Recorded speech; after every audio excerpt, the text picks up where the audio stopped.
Mon invité d'aujourd'hui, je l'ai reçu 2 fois sur les ondes clandestines. La première fois, ce fut pour poser le décorum sur le renseignement, où nous évoquions les bases du monde de l'intelligence au sens, bien entendu, anglo-saxon du terme. La seconde, ce fut pour nous éclairer sur l'influence russe en Afrique avec la crise au Niger. Aujourd'hui, fort de son expérience au sein du mythique service du KGB, mon invité nous revient avec plaisir nous éclairer sur les récents événements du monde. Sergei Girnov, bonjour. Bonjour Aurélien et bonjour à tous nos auditeurs. Bah, je vous remercie d'être toujours présent et fidèle sur cette émission.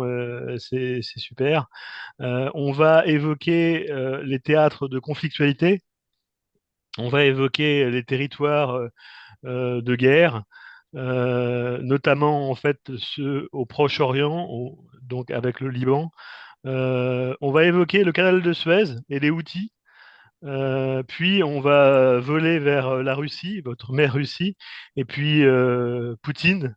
On va dresser en fait la situation actuelle russe. Et puis en dernier lieu, nous ferons une incursion en Asie, où la situation est préoccupante et explosive, notamment en Corée. Donc, Sergueï, on va parler du Proche-Orient. Le Proche-Orient, en fait, vous savez, c'est l'assassinat du numéro 2 il y a quelques semaines du Hamas au Liban, à Beyrouth.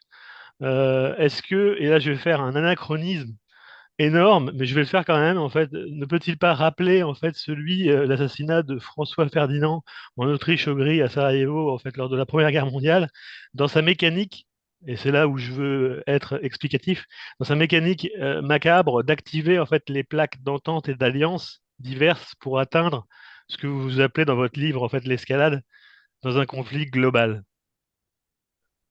Non, je crois que on n'est pas quand même dans cette configuration-là, parce que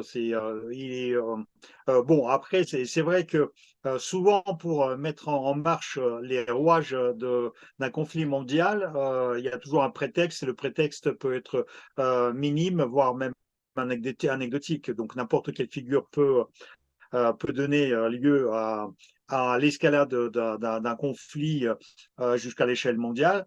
Mais on n'est pas encore là. On n'est pas encore là, enfin j'espère, hein, parce que pour le moment, ce n'est pas encore un tremblement de terre. Donc il y a de plus en plus de pays qui sont concernés par les Du conflits, moins, ça mais crispe. c'est pas encore la logique. De quoi? Les relations sont crispées quand même.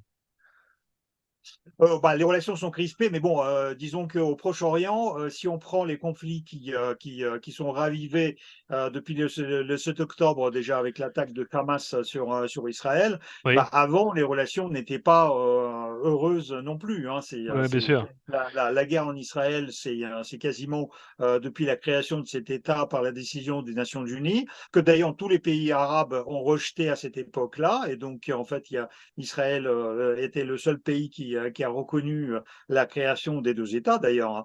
Et d'ailleurs, Israël a poussé la création des deux États en reconnaissant aussi l'administration palestinienne et en permettant aussi Oui. à Yasser Arafat de venir de Tunisie en Israël et en Palestine. Et donc, c'est pas si évident que ça. Et je dirais que actuellement, pour le moment, les grands acteurs qui sont dans les coulisses de ce conflit ne veulent pas non plus s'impliquer directement. C'est le cas de Hezbollah, c'est le cas de l'Iran, c'est le cas des Chinois, parce que les Chinois sont aussi présents dans ce conflit, sont aussi partie prenante de ce conflit. Oui. Le conflit au Yémen, c'est un conflit qui existe depuis 20 ans, et donc c'est un conflit qui déchirait l'Iran et l'Arabie saoudite, avec les proxys qui se trouvaient sur ce territoire, et avec les pirates qui étaient déjà aux alentours de ce détroit depuis plusieurs années. Donc, je ne crois pas que pour l'instant, on ait franchi quelque chose de qualitativement différent. Après, ce qui me préoccupe, c'est plutôt, par exemple, si on traverse le golfe Persique, c'est ce qui se passe actuellement entre l'Iran, l'Irak et le Pakistan. Là, Ouais. c'est quelque chose qui m'inquiète beaucoup plus, parce que je vous rappelle que le Pakistan, c'est le deuxième État nucléaire qui est concerné par un conflit chaud entre ses voisins, à part la Russie, bien évidemment, qui mène la guerre contre l'Ukraine depuis 10 ans. Donc voilà, donc c'est plutôt de l'autre côté que ça me pose plus de problème, parce que le Proche-Orient et donc la péninsule arabique, elle est en conflit depuis toujours. D'accord. Ça me laisse faire un focus sur les assassinats politiques, parce que celui du Hamas, bon voilà, on a vu, en fait, on s'est pas rendu compte lors de cet assassinat que les États pratiquaient les assassinats politiques, mais Israël, en fait, et le Mossad, c'est un sport assez costaud, en fait, dans l'esprit. Et les Russes, en fait, eux aussi, en fait, ont pratiqué, enfin les Russes, Poutine et son gouvernement, en fait, ont pratiqué des assassinats politiques, en fait, ciblés. Qu'est-ce que vous pouvez nous dire là-dessus? Bon, après, je dirais que les assassinats politiques, c'est pas quelque chose facile à prouver, hein, parce que Ouais, donc l'assassinat est là, mais facile à prouver qu'il y a un État derrière, ce n'est pas quand même si évident que ça. La Russie, en revanche, je peux dire que c'est uniquement avec Poutine que la Russie a réintroduit cette pratique. Parce que en fait, du temps de l'Union soviétique pendant l'époque Brejnev-Andropov, ouais, je dirais que en fait, cette pratique était minime comparée à celle qui existait sous Staline et même sous Khrouchtchev, ça a commencé à être quasiment condamné par le Parti communiste de l'Union soviétique. Et donc, en fait, à part quelques assassinats ciblés, il y en avait très peu. Et donc, à cette époque-là, même dans le domaine de l'espionnage, on préférait échanger nos espions plutôt que de les liquider. Poutine a réintroduit cette pratique et bien évidemment, ça a pris un essor assez important. Et d'ailleurs, dans la région qui nous concerne, je vous rappelle qu'il y a eu déjà un attentat contre Yandarbiyev au Qatar, où deux officiers du SVR russe, donc le service de renseignement extérieur russe, ont été pris en flagrant délit d'avoir faire sauter la voiture de ce opposant tchétchène. ouais. Et d'ailleurs, ils ont été jugés d'abord au Qatar et puis après relâchés en direction de Russie. Mais c'était encore des exceptions et Poutine a réintroduit cette activité à partir, je dirais, symboliquement de l'assassinat de Litvinenko, Alexandre Litvinenko, son opposant, à Londres en 2006, qui a été tué par polonium, par le matériel Ouais. radioactif, et aussi la journaliste célèbre russe Anna Politkovskaya, qui a Oui, c'est été terrible ça. assassinée par les Tchétchènes, mais le commanditaire, on sait très très bien que le commanditaire était au Kremlin. Oui, elle avait été assassinée, en fait, chez elle, en fait, au sortir de chez elle, je crois. C'est ça, dans son immeuble, quand elle prenait l'ascenseur pour rentrer chez elle. C'est ça.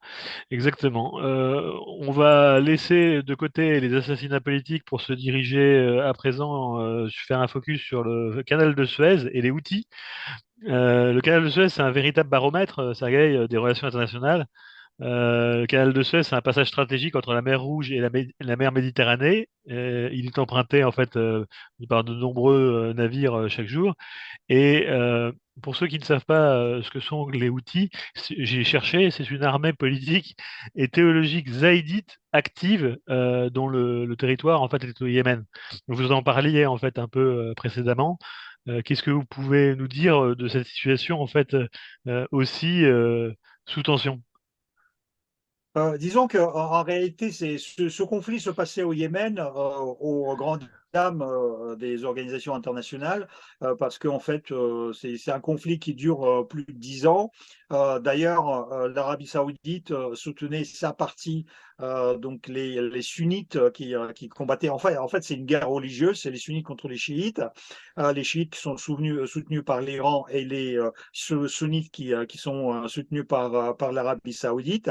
Et l'Arabie saoudite, d'ailleurs, les soutenait avec l'armement français. Donc, c'est la République Ouais, française qui vendait les armes à l'Arabie saoudite et elle les fournissait aux fractions qu'elle soutenait au Yémen. Et donc, en fait, c'est une histoire qui durait depuis des années. Et tant qu'ils s'entretuaient entre eux, en gros, en fait, ça concernait personne. Il Ouais, y a eu d'ailleurs une accalmie parce que je vous rappelle qu'en 2023, la Chine a réussi au printemps 2023 un exploit quasiment mondial parce qu'elle a réussi en fait d'obtenir un accord religieux entre l'Arabie saoudite et l'Iran, donc les chiites et les sunnites.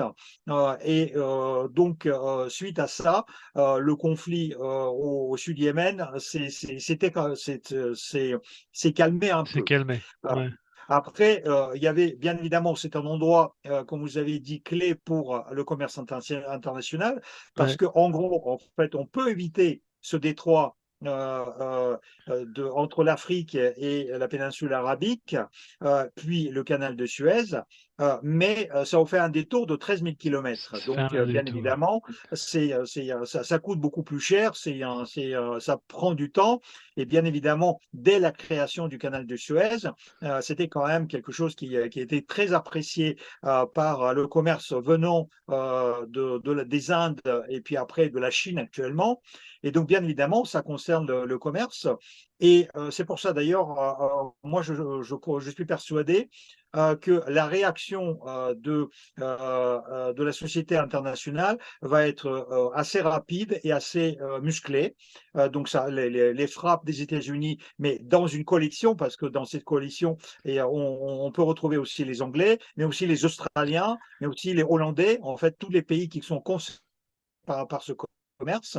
D'ailleurs, ce qui m'étonne un peu, c'est que les Chinois sont pour le moment absents parce qu'ils sont les premiers intéressés. Et surtout, en réalité, si vous voulez, actuellement, nous pouvons faire la séparation dans les conflits entre les pays qui sont les grandes puissances militaires ou pas. Par exemple, ce que les États-Unis ne peuvent pas se permettre contre la Russie parce que la Russie possède l'arme nucléaire, ce que l'Iran ne peut pas se permettre contre le Pakistan parce que le Pakistan possède l'arme nucléaire, en fait, les États-Unis peuvent parfaitement se permettre contre les Houthis parce que en réalité, c'est juste les terroristes. D'ailleurs, vous avez dit c'est une armée religieuse. En réalité, tout ça, c'est du pipeau. Ce sont des terroristes qui vivent sur le terrorisme Ouais. en le saupoudrant avec les Avec des slogans thèses. avec Ouais. les thèses un peu idéologiques, mais en utilisant d'ailleurs pas mal eux-mêmes des drogues, parce qu'en fait, ces gars-là, ils sont à moitié drogués toute la journée, et donc ils font un peu n'importe quoi. Et les États-Unis et la coalition internationale qui est derrière elle, derrière les États-Unis, à mon avis, n'hésitera pas tout simplement à éliminer tous les points militaires des outils. Et à mon avis, ce point chaud peut être réglé très très rapidement parce qu'en réalité, il y a un consensus international qui se focalise autour du commerce international et les intérêts économiques sont tels qu'on ne va pas laisser un petit groupe de cinglés de Ouais. vous pourrir des milliards et des milliards, voire même des milliers Ce n'est pas, oui, ce n'est pas de plausible. milliards. Voilà, c'est pas possible. Et donc, à mon avis, ce conflit-là ne va pas donner non plus une guerre mondiale, mais tout simplement, ce sera élimination sans ménagement par la coalition internationale de ces petits bandits. Et d'ailleurs, moi, franchement, ça me pose aucun problème. Ok, entendu en fait, Sergueï. On va se translater en fait sur le conflit russo-ukrainien. Euh, c'est l'année des élections en fait cette année en fait 2024, année d'élections aux États-Unis, année en France avec les élections européennes et année d'élections en Russie. Qu'est-ce que vous pouvez nous dire sur les élections russes? Est-ce que ça va, enfin, comment ça va se passer d'après vous? Déjà, c'est pas le même conflit, hein, parce que vous avez Non, compris que ça, c'est complètement différent. Dans ce conflit-là, il y a la Russie, la puissance nucléaire, la première ou la deuxième puissance nucléaire mondiale qui est concernée. ouais, Pour ce qui est effectivement cet agenda politique, c'est un agenda qui influe énormément sur ce conflit. Bon, en Russie, franchement, entre nous soit dit, il n'y a pas d'élections. Et ceci, non pas sous Poutine, mais encore sous Yeltsin, parce que déjà la réélection de Yeltsin en 1996 était une élection complètement truquée. Moi, je participais, j'étais à cette époque-là entre la Russie et la Suisse, et d'une manière indirecte, je participais ah oui, à cette, à ces- à- au- au grand secret qui était lié à cette élection, parce que le président Yeltsin était à l'époque très malade, et donc il était question de lui faire en secret une opération sur le cœur en Suisse qui n'a pas marché. Mais cette Ah, opération a été faite une fois lorsqu'il a été réélu, et donc elle a été opérée au mois de septembre, au mois d'octobre, je m'en souviens plus exactement, mais à Moscou. Et donc en fait ça, je le connais très bien. Et en fait pour Poutine, normalement, on dit, comme c'est une élection complètement truquée, c'est une élection qui n'en est pas une, donc c'est gagné d'avance, etc. Sauf qu'en réalité, l'année 2024 est une année très particulière parce que Poutine, ça fait 24 ans qu'il est au pouvoir. Tout le monde est fatigué par sa présence, je dois vous dire, en Russie, y ouais, compris le peuple. Poutine, on le donne toujours avec un soutien de 82% de la population, ce qui est complètement faux, parce que je vous rappelle que le 23 et le 24 juin 2023, quand il y a eu le soulèvement de Prigogine, personne n'est sorti dans la rue spontanément défendre Poutine, y compris dans les services de renseignement, y compris au ministère de la Santé, au ministère de la Défense, au ministère d'autres ministères siloïki, qu'on me dit, en fait les ministères de force ouais, et les services spéciaux. Et donc, en plus, Poutine, non seulement il a fatigué le peuple russe, mais en plus, il a violé la constitution de 1993 en la modifiant pour se faire plaisir et pour avoir la possibilité de se faire réélire. Mais il prend quand même des gens pour des imbéciles parce qu'il dit, j'ai régné pendant 24 ans, maintenant ça compte plus et je me présente à partir de point zéro, comme si j'étais un nouveau-né en politique, et c'est mon premier mandat. Donc ouais. ça marche pas pour même les Russes, qui est un peuple pacifique et très patient, voire même trop patient, a quand même des limites et ne laisse pas se prendre pour un con. Et donc Poutine risque d'avoir quand même des surprises, surtout que en réalité, il y a beaucoup de tensions qui sont les tensions sous-jacentes. Bien évidemment, ce ne sont pas les énormes manifestations qu'on peut connaître en France, où il y a des centaines de milliers de personnes, voire des millions de personnes qui sont dans la rue, Non. mais quand même, il y a eu l'augmentation des prix des œufs à la veille de Noël. Ou de jour de l'an. Il y a eu l'augmentation des prix de poulet, qui est la première viande des Russes. Il y a eu une énorme vague de défaillances municipales dans les structures de chauffage et de fourniture d'eau potable et de structures sanitaires pour plusieurs municipalités, qui d'ailleurs sont les problèmes hérités de l'Union soviétique. Donc, en 25 ans de son règne, Poutine, possédant énormément d'argent, n'a pas réussi à régler ce problème. Et dernièrement, donc, on a eu des tensions dans la République de Bachkirie, qui est une petite république nationaliste et nationale, avec une petite ethnie bachkire qui est derrière la Volga et derrière les monts Oural. En fait, en elle-même, c'est une république qui ne représente quasiment rien, mais des républiques comme ça, il y en a plus de 20 dans la Fédération de Russie. Et en fait, ces républiques sont concernées parce qu'elles sentent que les Russes du centre, comme Moscou, les volent, parce qu'en fait, Ah ouais. on leur prend les richesses naturelles, parce que les richesses naturelles de la Russie se trouvent la plupart du temps dans ces petites républiques qui peuvent être très grands, comme Yakoutie. Yakoutie, c'est 7 fois la France ou 10 fois la France. Mais en même temps, avec peu de population, mais la population qui est malmenée et qui, en fait, est aussi très sollicitée pour faire la guerre contre l'Ukraine. Mais cette guerre, elle ne la prend pas comme la sienne. Et donc, Poutine, finalement, quand on prend les petites choses à droite à gauche, et ben, les petites choses à droite à gauche, des fois, ça donne des révolutions et on ne sait même pas comment ça commence et comment ça termine. D'accord. On va parler du moral. Là, vous parliez de fatigue, que le peuple russe, en fait, la population russe, en fait, est fatiguée. Les troupes militaires russes et ukrainiennes, en fait, doivent l'être à 2 ans de combat de haute intensité. Quel est le moral des troupes, d'après vous, en fait, Sergueï? La guerre, c'est quelque chose qui use les gens, bien évidemment, et donc des deux côtés, ils sont usés, ils sont fatigués. Mais il faut faire la différence et la compréhension, c'est que, en fait, les Russes qui viennent en Ukraine et viennent dans un pays étranger pour défendre on ne sait pas quoi, et en principe, Poutine avec ses principes. Donc, à la limite, les gens, les militaires russes ne prennent pas cette guerre comme la leur. Tandis que les Ukrainiens savent très très bien qu'ils défendent et veulent libérer leur propre pays qui est agressé par un pays étranger. Et donc, même s'ils sont fatigués autant que les Russes de l'autre côté, ils ne lâcheront jamais. En plus, les Ukrainiens sont un peuple très, disons, têtu et ils ne lâchent pas le morceau aussi facilement.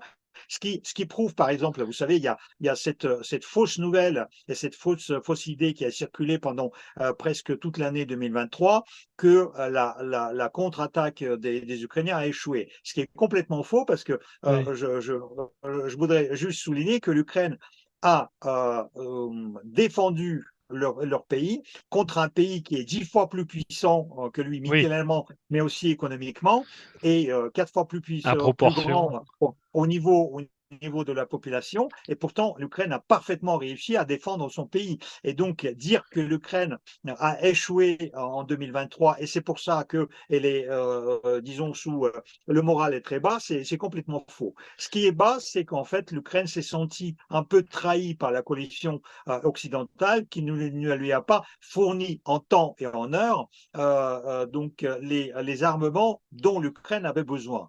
Et ça, nous revenons un tout petit peu à la question précédente que vous avez posée, parce qu'effectivement, il y a les élections présidentielles américaines, et donc, en fait, et le Parti démocrate et le Parti Ah bah républicain oui, ça va jouer. américain jouent un peu les trucs politiciennes, cette politique politicienne américaine, et l'Ukraine, et d'ailleurs Israël aussi, sont tombés un peu otages de cette politique politicienne, parce que du coup, le Congrès n'a pas réussi à voter l'aide ni à l'Ukraine ni à l'Israël dans les délais qui étaient impartis en 2023. Mais en même temps, ils sont quand même les Ukrainiens possèdent quand même un soutien bipartite aux États-Unis et cette aide finira par arriver.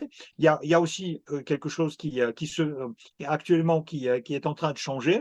Je vous rappelle qu'à deux reprises dernièrement, le président Macron a soutenu, enfin, a témoigné de soutien indéfectible à l'Ukraine par la France, y compris dans le cas où les Américains renonceraient entièrement à ce soutien. Et ça, c'est quelque chose de révolutionnaire. On n'a jamais entendu ça en Europe et la France n'est pas le seul pays qui le fait parce que les Allemands ont confirmé aussi qu'ils vont donner jusqu'à 8 milliards d'euros d'aide, c'est-à-dire 2 fois plus qui était prévu cette année à l'Ukraine et ils vont voter aussi le paquet pour l'année 2025-26 si le conflit perdurait dans le temps. Il y a d'autres pays qui soutiennent aussi l'Ukraine, donc ce qui fait que ce conflit, il est réellement en plein essor, surtout que Poutine, de son côté, ne veut plus non plus renoncer à la guerre, même si cette guerre est complètement stupide et complètement criminelle pour sa part. Mais Poutine ne reconnaît jamais ses fautes, et donc tant que Poutine est vivant, ben, malheureusement, je crains que cette guerre continue. Ah d'accord. Le démantèlement de l'armée régulière Wagner, en fait, est-ce que c'est pas une énième ruse ou est-ce que c'est une fragilisation en fait affirmée des positions russes ou un renforcement déguisé où finalement Poutine aurait dit on change de nom, c'est tout. Bah, d'abord, je voudrais corriger parce que Wagner, ce n'est pas l'armée régulière, L'armée, oui, c'est justement l'inverse, c'est une oui, c'est armée vrai, privée. En fait, l'armée privée. c'est un groupement privé, mais bon, en même temps, Poutine l'a dit l'année dernière, en fait, le secret polichinelle ouvertement, que c'est l'État russe quand même qui finançait Wagner. Et pour répondre à cette question, en réalité, c'est les deux à la fois, parce que d'un côté, ce groupement militaire privé combattait mieux que l'armée régulière, justement parce qu'ils étaient un peu plus motivés, ils avaient un tout petit peu plus d'expérience militaire sur le terrain, mais en même temps, en réalité, ils compliquaient la chose sur le front parce que, en fait, quand vous faites la guerre, vaut mieux avoir un seul commandement et la présence des Wagner désorganisait plutôt l'armée russe. Et donc, paradoxalement, même s'ils combattaient mieux que l'armée régulière, leur absence, en fait, leur disparition du front a redonné, en quelque sorte, de l'organisation à l'armée régulière qui est restée toute seule et donc, du coup, plus coordonnée, plus encadrée, mieux encadrée que par le passé. Alors, j'ai lu un article également, on en a parlé un petit peu en filigrane dans cette émission sur la dissuasion nucléaire, où il est question, en fait, faut-il utiliser des armes nucléaires tactiques? Et j'ai lu, en fait, je crois que c'est dans le Courrier international, un expert influent proche du Kremlin qui a lancé un pavé dans la mare sur la question de l'usage d'armes nucléaires tactiques par la Russie. Il a estimé qu'il s'agissait peut-être du seul moyen de forcer les Occidentaux à renouer avec la peur de l'escalade du nucléaire et de capituler. Qu'est-ce que... C'est une connerie monumentale qui circule autour de Poutine et bien évidemment dans un certain nombre d'experts ou de pseudo-experts militaires, D'accord. parce que en réalité, c'est d'abord et avant tout, Poutine parle du nucléaire et tous ces gens autour de lui parlent du nucléaire parce que c'est un aveu de faiblesse. C'est lorsque Poutine constate que en réalité sa fameuse deuxième armée du monde n'est qu'une armée de merde, excusez-moi. Et Ouais. c'est là où ils disent, bah, puisque le pays à qui Poutine refuse le droit d'exister et même la force d'exister, il dit les Ukrainiens n'existent pas, Ouais. l'armée ukrainienne n'existe pas. Bah, comment ça se fait que les Ukrainiens qui n'existent pas et que l'armée ukrainienne qui n'existe pas fait face à cette armée soi-disant extraordinaire russe depuis 2 ans? Et donc tout ça, c'est un constat d'échec de Poutine.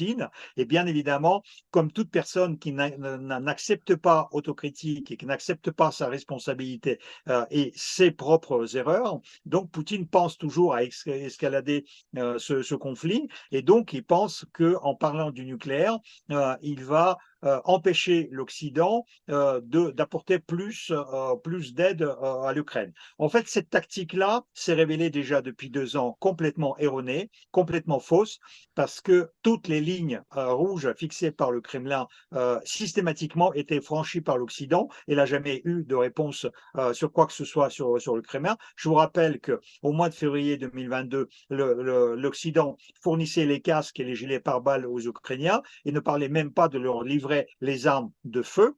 Un mois après, il leur fournissait des javelines. 6 mois après, il leur fournissait des HIMARS. Un an après, il leur fournissait des chars et des missiles tactiques et opérationnels. Et maintenant, on parle des avions, etc., etc. Ce qui fait qu'en réalité, l'Occident n'a pas peur de Poutine, n'a pas peur de cette crainte nucléaire, tout en sachant qu'il ne veut pas non plus le provoquer. Ça veut dire qu'en fait, en réalité, il le fait doucement, mais systématiquement, en franchissant toutes les lignes rouges, soi-disant fixées par le Kremlin. Et Poutine sait très très bien que si jamais il ose employer l'arme tactique nucléaire en Ukraine, il sera banni dans la communauté internationale et même ses soutiens actuels comme la Chine ou l'Inde, qui lui achètent encore du gaz et du pétrole et donnent de l'argent pour continuer cette guerre, le lâcheront complètement parce qu'aucun pays dans le monde ne pourra être soutenu et n'osera soutenir Poutine qui franchirait cette barrière psychologique. Est-ce que vous pensez qu'il peut gagner? Non, pas du tout. Poutine a perdu cette guerre le 24 février 2022. C'était la plus grande bêtise de son règne parce qu'en réalité, il n'a pas préparé cette guerre. Parce que militairement, il avait à cette époque-là 150 000 hommes qui étaient répartis sur le front de presque 3000 kilomètres. En fait, militairement, c'était une bêtise totale, une bêtise extraordinaire, parce qu'en plus, non seulement ce n'était pas suffisant pour l'Ukraine, mais en plus, cette guerre n'était pas préparée parce qu'il n'y avait pas de logistique de guerre. En réalité, vous savez, quand vous avez une personne sur le front, vous devez avoir 10 personnes qui travaillent derrière vous, la Oui, bien sûr. logistique du front. Et Poutine n'a n'a pas préparé tout ça parce qu'en réalité, ses services de renseignement lui ont menti. Ils lui ont dit les Ukrainiens vont absolument pas combattre. Ils vont faire comme les Français en 1940. Ils vont accepter l'occupation de leur pays par la Russie.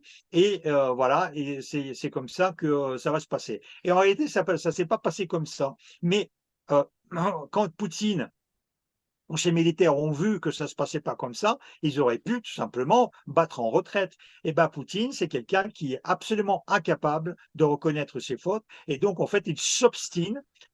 C'est vraiment quelqu'un d'obstiné.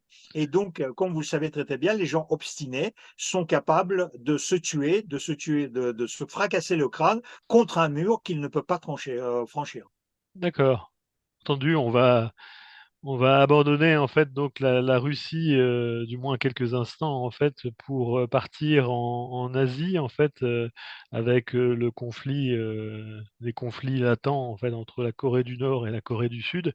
On sait en fait que par l'histoire, la Corée du Nord, en fait, la guerre de Corée en 50, en fait, avait essayé, la Corée du Nord d'envahir la Corée du Sud, que ça fait réagir les États-Unis et toutes les plaques attenantes. Qu'est-ce que vous en pensez de tout ça, là? Bah, déjà, je vous rappelle qu'en 1953, ça n'a fait pas réagir les États-Unis, mais ça a fait réagir les Nations Unies. Parce Oui, qu'il y avait le mandat international des Nations Unies, et les États-Unis ont combattu la Corée du Nord sous le mandat des Nations Unies. Et donc, il n'y avait pas que les États-Unis, il y avait plusieurs pays qui étaient à leur côté, y compris les Français. Et donc, en fait, à cette époque-là, les États-Unis, les généraux disaient au président américain de l'époque qu'il fallait employer l'arme nucléaire pour éliminer la Chine, parce que la Chine était derrière la Corée du Nord, et donc il fallait éliminer la Chine et la Corée du Nord. Et en fait, c'est à cette époque-là, ça aurait pu très très bien marcher. Mais comme les États-Unis n'ont pas osé employer cette arme fatale, comme ils l'ont fait contre les Japonais en 1945. Donc, le conflit, d'abord, ils ont presque réussi à reconquérir la Corée du Nord, et puis après, les Chinois sont venus en renfort, et donc, bien évidemment, il y a eu une ligne séparatrice qui s'est figée en 1953 et reste figée jusqu'à notre époque. En même temps, la Corée du Nord en elle-même, c'est un pays qui est un pays absolument renfermé sur lui-même, mourant de famine et qui vit uniquement sur l'idéologie complètement débile. Et donc, ils n'ont pas de force en réalité pour mener une guerre, une réelle guerre contre ouais, ses voisins. Mais cette guerre sert en quelque sorte de ciment pour, disons, servir de propagande interne pour ce peuple qui meurt de faim et qui suit aveuglement donc ces idéologues post-communistes qui sont les Kim en troisième génération.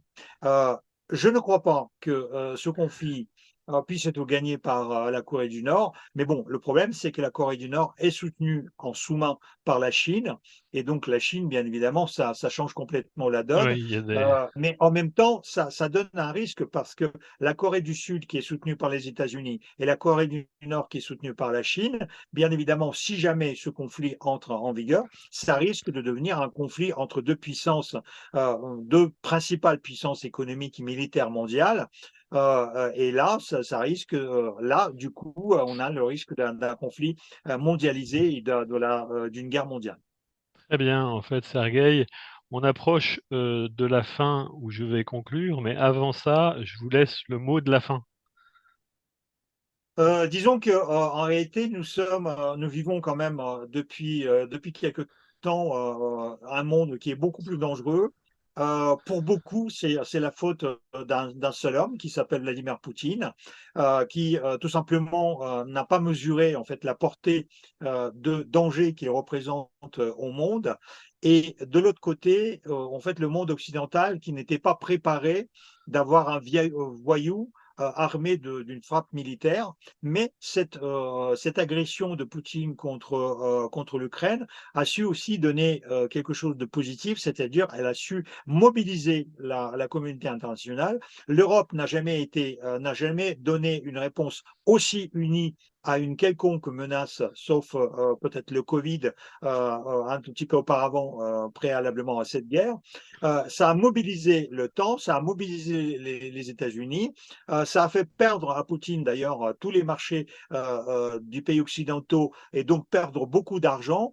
Et donc, ça a rebâti les cartes, mais de toute façon, nous vivons un monde qui change de nature, puisque le monde d'après la Deuxième Guerre mondiale, le monde de Potsdam et de Yalta est en train de s'écrouler. Et il y a un nouvel monde, le nouveau monde qui apparaît, avec bien évidemment les nouvelles puissances dont la Chine qui sont apparues, mais aussi l'Inde, mais aussi le Brésil, mais aussi l'Afrique du Sud, et donc bien évidemment beaucoup de pays aussi arabes, les monarchies pétrolières, ce qu'on appelle les monarchies pétrolières. Et de toute façon, nous sommes arrivés quand même à une certaine impasse dans l'ordre mondial. Et en fait, tous ces petits conflits risquent peut-être se transformer en conflits plus grands, mais en tout cas, le monde a besoin d'être reconstruit et repensé. Très bien, en fait, Sergueï, merci pour votre disponibilité. Vous revenez en fait quand vous le souhaitez sur les ondes clandestines, en fait, pour ces leçons de géopolitique. Quant à moi, je referme le volet de ce jour et vous dis à très bientôt, en fait, dans un prochain épisode des Univers de la sécurité. Merci, Sergueï. Merci.